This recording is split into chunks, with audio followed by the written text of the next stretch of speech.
Ahlan wa sahlan, and welcome to Learn Arabic with Laura. Today, our topic is Idafa. The Idafa is an extremely important construction in the Arabic language. The word Idafa means addition or even annexation. The Idafa is used to indicate possession in the Arabic language. In English, we say John's book. In Arabic, we say the book of John. Let's look at some examples. Example number 1.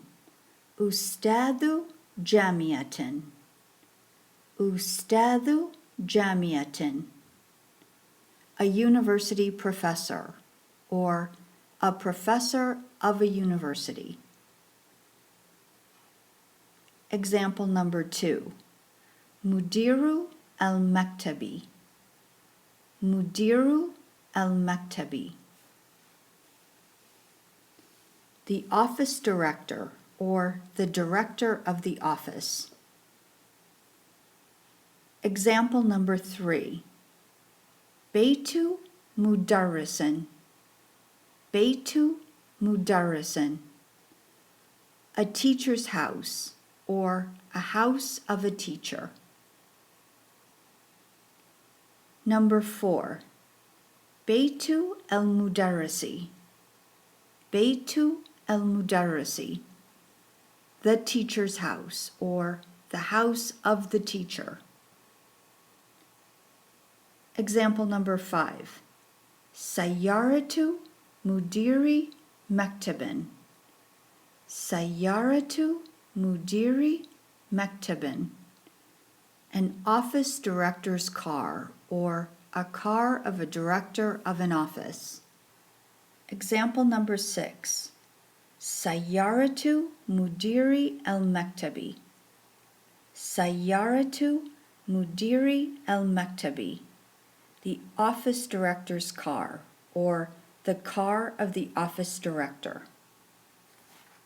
Now let's look at the idafas that we just saw.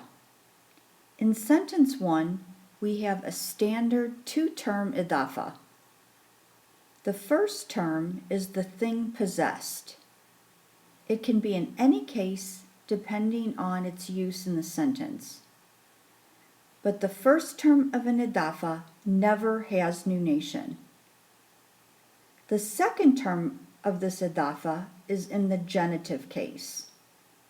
In an idafa, the second term and subsequent terms are always genitive. Since the second term in this particular idafa, jamiatin, is indefinite, it will take nunation. Because the second term is indefinite, the entire idafa is indefinite. Thus, we have a professor of a university. Now let's look at the second example. The first term is mudiru.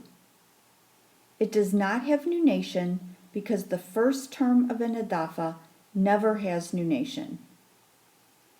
The second term of this idafa, al-maktabi, is in the genitive case because the second term of every idafa is always in the genitive case.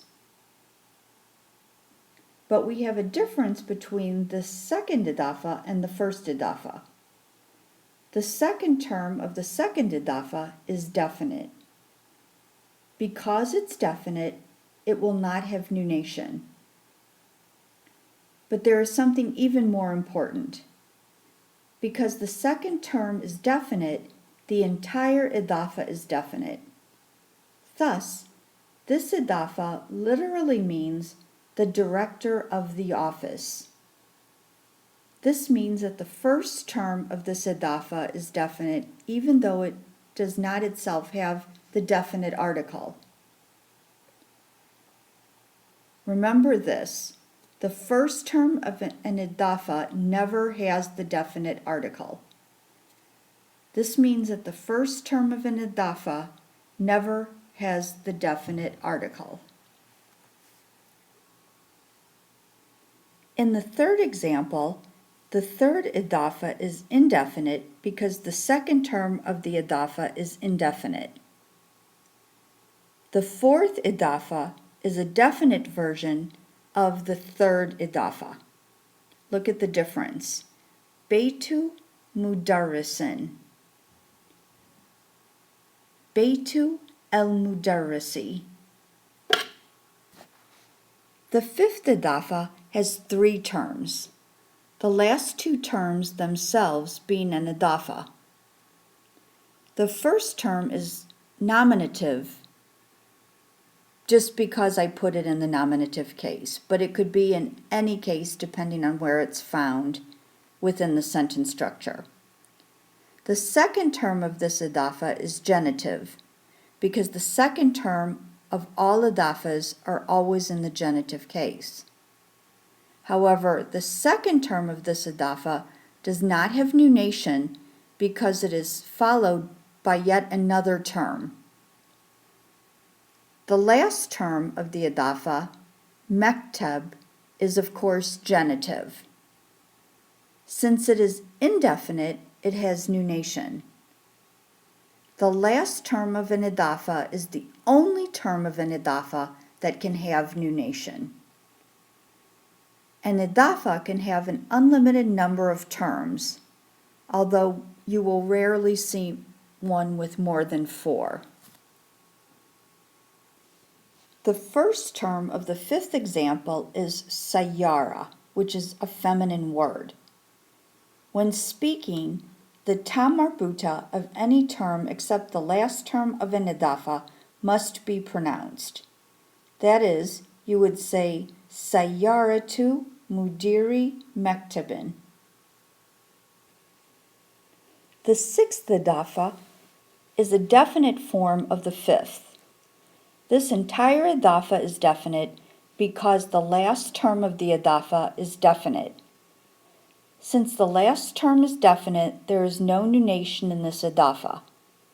The last term of an Idafa is the only term that can ever have the definite article. Here are some important rules to remember. Number 1.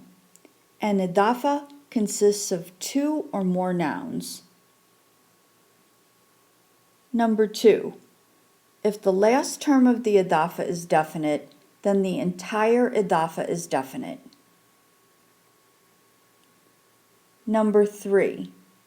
If the last term of the Idafa is indefinite, then the entire Idafa is indefinite.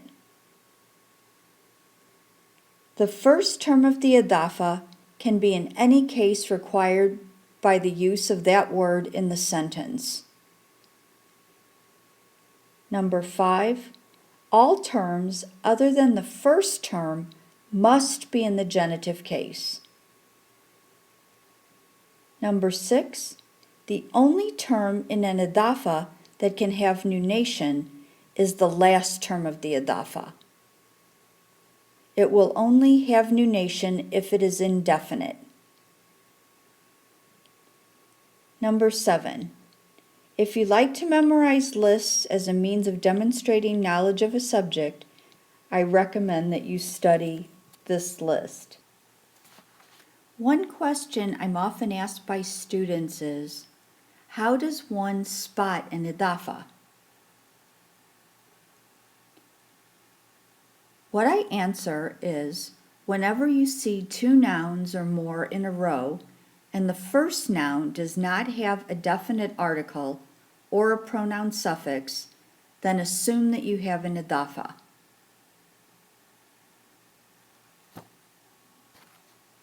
Another thing that you should be aware of is that nothing can come between 2 terms of an Idafa except the demonstratives, hada, hadihi, dhalika, tilka, the dual forms of these words, and their plurals. If anything else appears between 2 words that you think are in an Idafa relationship with each other, then you do not have an Idafa, ever. Also be aware, while you are reading an Idafa, that as soon as you come to a word with a definite article or a pronoun suffix, you have reached the end of the Idafa. Made with Doodlecast Pro.